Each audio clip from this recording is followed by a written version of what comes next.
The screech of tires on wet asphalt cut through the morning air like a blade. Ethan Caldwell gripped his steering wheel tighter as the silver Mercedes ahead of him suddenly swerved violently to the left. A deer bounded across Highway 36, disappearing into the tree line as quickly as it had appeared, but the luxury car wasn't so lucky. Time slowed to a crawl as Ethan watched the Mercedes lose control on the rain-slicked road. The vehicle spun sideways, tires smoking against the asphalt before careening off the highway and slamming into the concrete barrier with the sound that would haunt Ethan's dreams for months. Metal twisted. Glass exploded. The car flipped twice before landing upright in a mangled heap. Ethan's Ford pickup skidded to a stop on the shoulder. His hand shook as he reached for his phone, fingers fumbling with the emergency dial. 911. What's your emergency? There's been an accident on Highway 36 eastbound about 2 miles past the Sterling Industries exit. Ethan said, his voice surprisingly steady. Car hit the barrier, flipped multiple times. I can see someone inside. Sir, are you injured? No. But Ethan stopped mid-sentence. Smoke was beginning to rise from beneath the crumpled hood of the Mercedes. Small orange flames licked at the edges. Sir, are you there? Ethan ended the call and ran. Each step toward the wreckage felt like moving through quicksand. The closer he got, the worse it looked. The driver's side had taken the brunt of the impact. The door frame was compressed inward like a tin can. Inside, a young woman, maybe 25, hung unconscious against her seatbelt. Blood trickled down her forehead from a gash near her hairline. Her left arm was bent at an angle that made Ethan's stomach turn. Miss Ethan shouted, pulling at the driver's door handle. It wouldn't budge.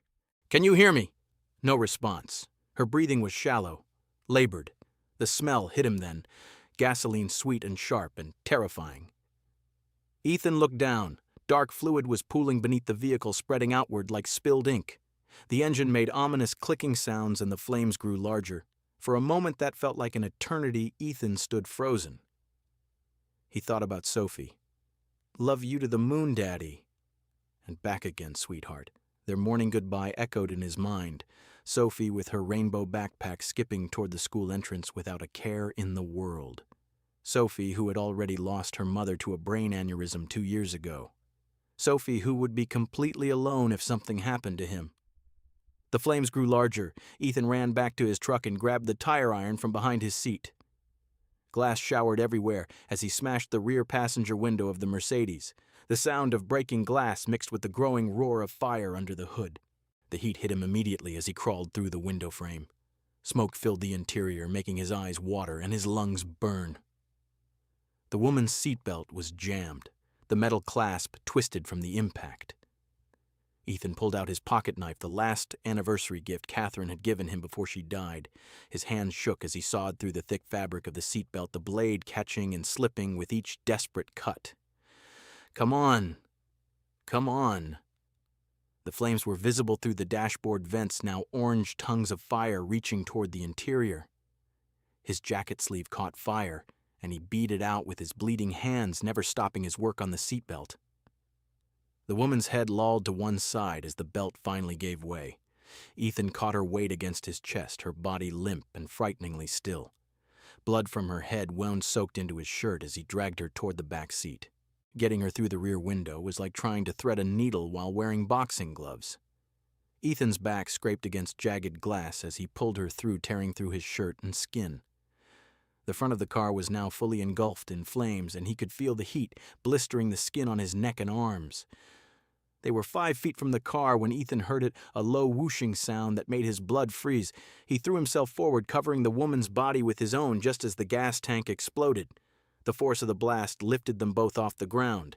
Ethan felt debris rain down on his back, sharp pieces of metal and glass embedding themselves in his shoulders and arms. The heat was overwhelming, like standing too close to a furnace. When the ringing in his ears finally stopped, Ethan found himself lying in the grass 10 feet from where the car had been. The woman was beneath him, still unconscious, but breathing. He rolled off her carefully, his entire body screaming in pain. The Mercedes was nothing but a twisted skeleton of charred metal flames still dancing among the wreckage. Ethan pressed his jacket against the woman's head wound, his burned hands trembling with adrenaline and shock. "You're going to be okay," he whispered, though he wasn't sure if he was talking to her or himself. "Help is coming. Just hold on." In the distance, sirens wailed. Ethan remained frozen in place, his wrist still carrying the cold imprint of the girl's desperate grip. She looked at him, her eyes red, but not pleading in the dramatic way people usually did when they wanted something. There was only raw urgency in them. "Please, I don't have time." Ethan pulled his hand back, creating distance. He studied her from head to toe, thin coat, trembling hands, but clean fingernails. No smell of alcohol. She didn't look like an addict, but life had taught Ethan one hard rule: never trust a stranger. "What's your name?" he asked, his voice firm. She hesitated, as if deciding whether telling him was safe. "Maya. Maya. Why do you need my car?" Maya swallowed hard. "To go home." Ethan let out a bitter laugh. "Go home. You're sitting next to a trash can at the airport and you say, 'Go home'?" Maya looked down, her voice growing smaller. "I don't have a place to sleep tonight." That single sentence pulled the audience straight into the contradiction. She claimed to be going home, yet admitted she had nowhere to sleep. Ethan felt his chest tighten, but he kept pushing because one wrong move and he would lose everything. "Why don't you call a taxi?" Maya gave a bitter smile, the kind of smile that came from someone who had been laughed at by life too many times. "Because I don't have any money." Ethan fell silent. Maya spoke quickly now, afraid he would change his mind. "I only need 1 hour. I'll bring the car back with a full tank, I swear." Ethan glanced toward the distant parking lot. 1 hour. Just 1 hour for a complete stranger to disappear with the only valuable thing he still owned. In his head, the first hook question formed the one that would keep listeners glued. Is she telling the truth? Or is this a scam? He tested her. "If I give you the keys, what guarantee do I have that you'll come back?" Maya opened her mouth, then closed it again. She looked around desperately, searching for something she could offer as proof. Finally, she unfastened the worn fabric bracelet from her wrist. A small metal tag was attached, engraved with 2 simple letters. "This is the only thing I have left." She held it out. Ethan didn't take it right away. He stared at the tiny tag. Mom. His own daughter Sophie had a similar bracelet from her mother. He asked quietly, "Your mother gave it to you?" Maya nodded, her eyes filling with tears. "She passed away." The words hit Ethan like a punch to the chest. If this was a scam, she was performing it perfectly. Or she really was at the absolute bottom. He pressed further, tightening the tension with the second hook question. "You said you'll lose everything if you don't get there on time." Lose what? Maya looked at him for a long, heavy second. Then she spoke, her voice soft but full of pain. "A person."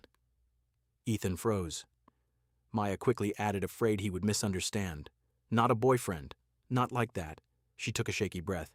"A person who is waiting for me." That line hung in the air like a hook, pulling the audience deeper. Who was this person? Why did going home mean she might lose someone forever? The third question burned in every listener's mind. What is she rushing home to save that makes her this desperate? Ethan looked at the flow of people rushing past them. No one stopped. No one even glanced at Maya as a human being. He remembered the message on his phone: deal canceled. He remembered standing in front of the closed gate, feeling like life had abandoned him in just a few minutes. And now, this girl was standing here, asking for the same second chance he had just been denied. His phone vibrated again. "The babysitter, Ethan, I have to leave at 6 o'clock. If you're late, I can't stay." Then a video call from Sophie. His 7-year-old daughter appeared on the screen, hair-messy eyes wide with worry. "Daddy, are you coming soon?" Ethan's throat tightened. He forced a smile. "I'm on my way, sweetheart." Sophie studied his face the way only children can. "You're lying." The simple words hit harder than any accusation. Ethan felt the wall he had built around himself begin to crack. He looked at Maya, at her trembling hands, at the faint bruise on her wrist that looked like someone had grabbed her too hard, at the desperate hope in her eyes. Then he did the one thing he never thought he would do. He reached into his pocket and pulled out his car keys. The metal clinked softly as he held them out. Maya stopped breathing. Ethan's voice was low and serious, the warning clear. "Here! But listen to me carefully. If you don't come back, my daughter will lose everything she has left." Maya's eyes softened for the first time. She saw him now not just as a man with a car, but as a father who was risking the world for a stranger. She took the keys with shaking fingers and whispered, "I will come back. I swear on my mother's name." The moment the keys left Ethan's hand, a hollow feeling rushed into his chest. This was the point of no return. Maya turned and ran into the crowd without another word. Ethan stood there stunned, watching her disappear. In his hand, he still held the small fabric bracelet with the engraved tag that read, "Mom," the only proof that she had ever been real. Ethan stood rooted to the spot, the small fabric bracelet still warm in his palm, the metal tag engraved with "Mom" pressed against his skin like a promise he wasn't sure he should have accepted. 1 minute passed. 2. The parking lot blurred in front of him as people hurried to their cars, laughing, talking, living normal lives. Ethan felt like he was standing outside of time. His phone vibrated. "The babysitter again, Ethan? It's 5:20. I really need to leave by 6 o'clock. He stared at the message until the screen went dark. Sophie's face flashed in his mind, her worried eyes on the video call, the way her voice had cracked when she asked if he was coming. He had already missed too many promises after the divorce. He couldn't miss this one. 5:21 p.m. Still no sign of his car. Ethan began pacing 3 steps forward, 3 steps back, the bracelet clutched so tightly the edges dug into his fingers. He hated this feeling. He hated not being in control. After the divorce, after the brutal custody battle where his ex-wife had painted him as the absent father who chose work over family, Ethan had built walls. Every minute of his day was scheduled. Every decision calculated. Risk was something he no longer allowed into his life. And now, he had handed his only car, his lifeline, to a complete stranger who had begged him with nothing but a worn bracelet and desperate eyes. The third hook question burned hotter with every passing second. What if she doesn't come back? 5:29 p.m. Ethan stopped pacing. His thumb hovered over the 911 button on his phone. One call, that was all it would take. The police would find his car, maybe find Maya, and he could still make it to Sophie in time, but then he remembered the bruise on her wrist, the way her voice had cracked when she said, "A person is waiting for me." The way she had looked at him, not like a con artist, but like someone who had run out of every other option. If she was really running from something dangerous, calling the police might destroy whatever chance she had left. Ethan lowered the phone. He laughed once, a short, broken sound. "Look at me," he muttered to himself. "A grown man standing here betting his entire life on the word of a girl I met 10 minutes ago." His mind spiraled into the worst scenarios. She's already sold the car. She's using it to escape the country. She's part of a ring that steals vehicles from desperate people at airports. Each thought felt heavier than the last. 5:34 p.m. His phone rang. Sophie's face filled the screen. Ethan answered, forcing his voice to stay steady. "Hey, baby girl." Sophie's small face appeared, hair messy from playing eyes searching his. "Daddy, are you almost here?" The innocence in her voice nearly broke him. I'm on my way, sweetheart. Just a little traffic." Sophie tilted her head, studying him the way only children can. "You're lying again." Ethan closed his eyes for a second. Sophie continued, her voice soft and serious.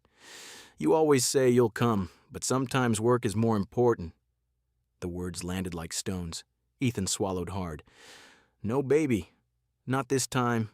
Daddy just helped someone who really needed it. I'll be there. I promise." Sophie was quiet for a moment, then she whispered, "Okay, but hurry. I miss you." The call ended. Ethan stood there, rain starting to fall again, feeling the full weight of what he had done.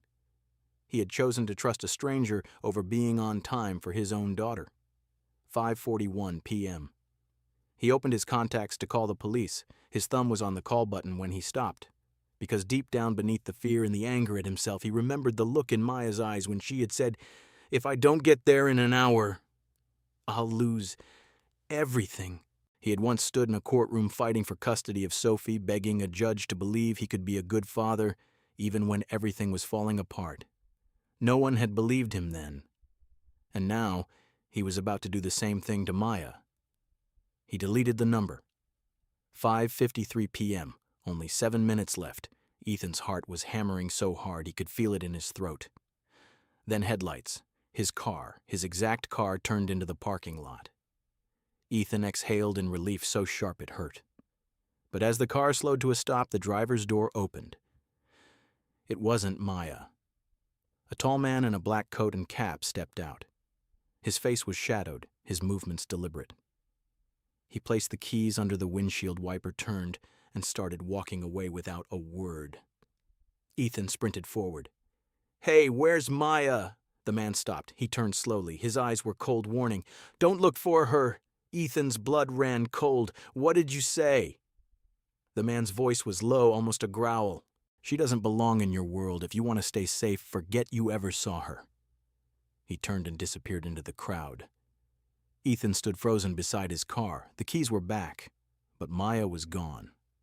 On the passenger seat through the window, he saw a white envelope with his name written on it in shaky handwriting. Ethan. He opened the car door with trembling hands. Inside the envelope was a single folded note. He unfolded it.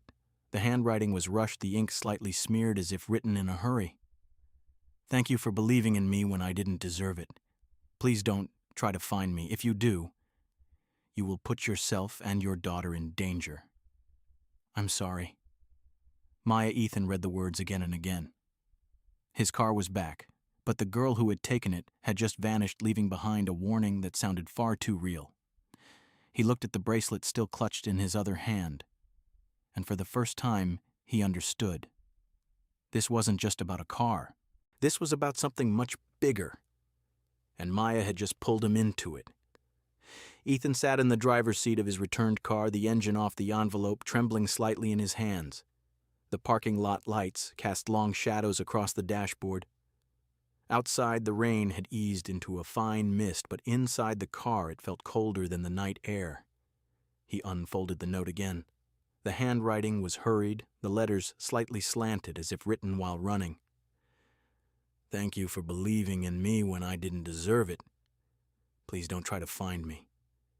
If you do, you will put yourself and your daughter in danger. I'm sorry. Maya." He read it 3 more times, then he noticed something else inside the envelope, a small folded piece of paper he had missed at first. He opened it. It was a single line in the same shaky handwriting. "The contract you almost signed was a debt trap. They were going to make you responsible for everything. You missed that flight because of me. But I think I just saved your life. Thank you for saving mine first." Ethan stared at the words until they blurred. The deal that he had fought so hard for, the one that would have finally given him and Sophie some breathing room, had been a trap, a setup, and the woman he had just handed his car keys to had known it. She had taken his car not to steal it, but to make sure he missed the flight. She had saved him. And now she was gone, leaving behind nothing but a warning and a bracelet that suddenly felt heavier than before. Ethan drove home in silence. When he pulled into the driveway, the babysitter was waiting on the porch, arms crossed. "You're late," she said, but her voice softened when she saw his face. "Everything okay?" He nodded, too exhausted to explain. Sophie was already asleep on the couch, curled up with her stuffed elephant. He carried her to bed, tucked her in, and sat on the edge of her mattress for a long time, watching her breathe. The next morning, he did the only thing he could think of.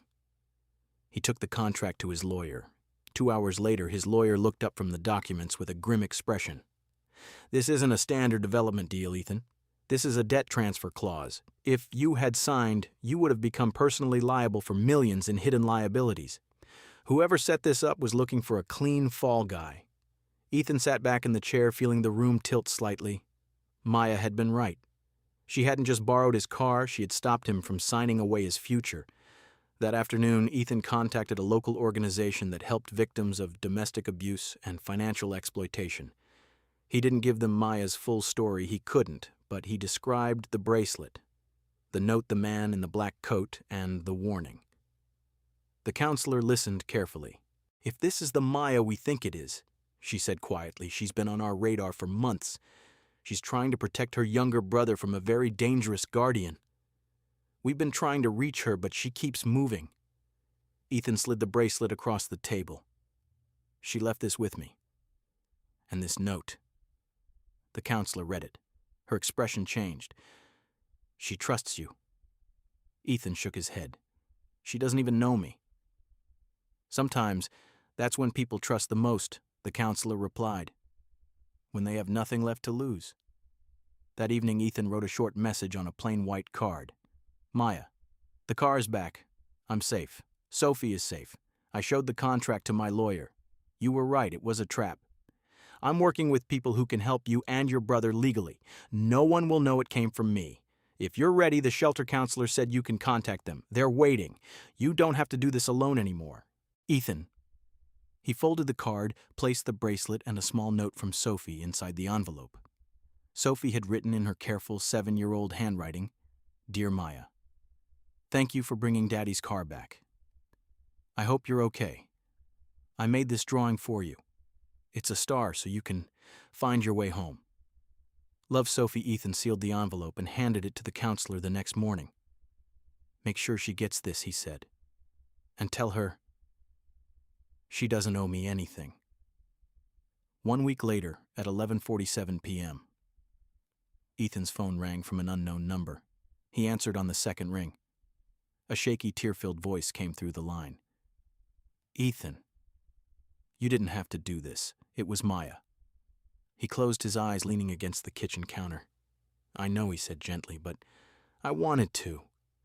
She cried.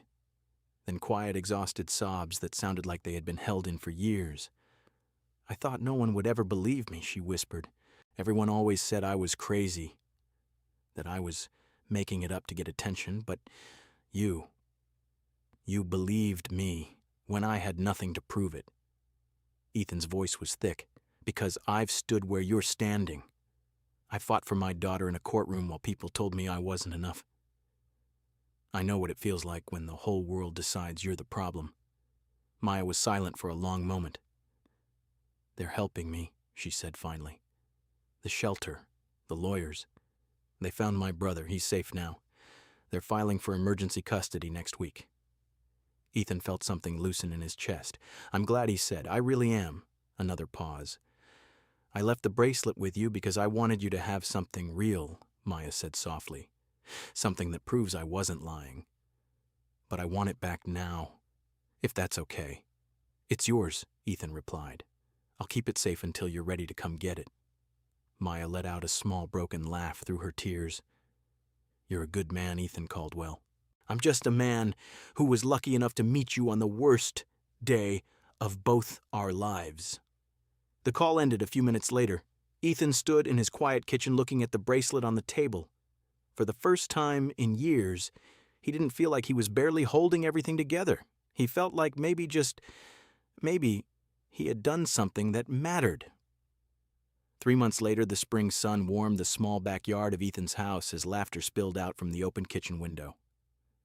Maya stood at the counter chopping vegetables, her movement steady and sure now. The shadows under her eyes had faded. Her brother Lucas, a quiet 9-year-old with the same determined chin as his sister, sat at the table doing homework while Sophie leaned over his shoulder proudly explaining how to solve the math problem. You're doing it wrong, Sophie said with the confidence only a 7-year-old could have. See, the 8 goes here, Lucas grinned. You sound like my teacher. I am better than your teacher, Sophie declared. Ethan leaned against the doorway watching them. For the first time in years, the house didn't feel too quiet. When it felt full. Maya caught his eye and smiled, the soft, real smile that still made his chest tighten every time. You're staring again, she said quietly. Can't help it, he replied. You look like you belong here. She set the knife down and walked over to him, wiping her hands on a dish towel. I do belong here, she whispered. Thanks to you. After the court granted her emergency custody of Lucas, Maya had moved into the small apartment above Ethan's garage, the same room where she had once hidden as a stranger. But this time, she wasn't running. She was healing. Ethan had kept his promise. He never pushed. He never asked for anything. He simply showed up, helping her navigate the legal system, driving Lucas to therapy, making sure both siblings had what they needed. And slowly, carefully, something deeper grew between them. Not rushed, not dramatic, just real. One quiet evening in late May, after the kids had gone to bed, Ethan and Maya sat on the back porch steps. Fireflies danced above the grass. The air smelled of fresh-cut flowers and warm earth. Maya rested her head on his shoulder. I used to think asking for help was weakness, she said softly. That night at the airport, I was ready to lose everything. Then you gave me your keys. No questions, no conditions. You trusted me when the whole world had stopped trusting me. Ethan took her hand. And you trusted me enough to come back, he said, even when it was dangerous. That took more courage than I'll ever have. She turned to face him, her eyes shining in the porch light. I'm not running anymore, Ethan. Not from my past, not from this. She squeezed his hand. I want to stay. With you. With Sophie. With Lucas. If you'll have us. Ethan's voice was thick with emotion. I've wanted you to stay since the moment you waved at me through that cafe window covered in mud. Maya laughed, the sound light and free. Best worst first impression ever. They sat in comfortable silence for a while, the kind of silence that only comes when two people no longer need words to feel close. From inside the house, Sophie's sleepy voice drifted through the open window. Daddy, is Maya staying forever? Ethan and Maya both smiled. Ethan called back gently, Yes, sweetheart. She is. Sophie's satisfied. Good was the last thing they heard before the house fell quiet again. Months turned into seasons. Maya started working at the children's library part-time, helping other kids who felt lost or scared. Lucas joined Sophie's class and slowly began to smile more. The four of them became a family, not perfect, not traditional, but real. One crisp autumn afternoon, Ethan found Maya in the backyard watching Sophie and Lucas chase each other through piles of fallen leaves. Hope, the name they had given to the quiet strength they had all found, seemed to fill the air. He walked up behind her and wrapped his arms around her waist. You know, he said softly, I missed that flight for a reason. Maya leaned back against him, and I asked a stranger for his car for a reason. She turned in his arms, looking up at him with those eyes that had once been filled with fear and were now filled with peace. I love you. Ethan Caldwell. I love you too, Maya, he whispered. Every version of you. The one who ran, the one who came back, and the one who's staying. As the sun dipped lower, painting the sky in soft gold and pink, the children's laughter echoed around them. Ethan kissed Maya's forehead, then rested his chin on her head. Sometimes, the greatest miracles don't look like miracles at all. Sometimes they look like a missed flight. Sometimes they look like a girl covered in mud waving desperately through a window. Sometimes they look like one man choosing to hand over his keys and his trust to a stranger who needed it most. And sometimes, just sometimes, that single act of faith is enough to build a whole new life.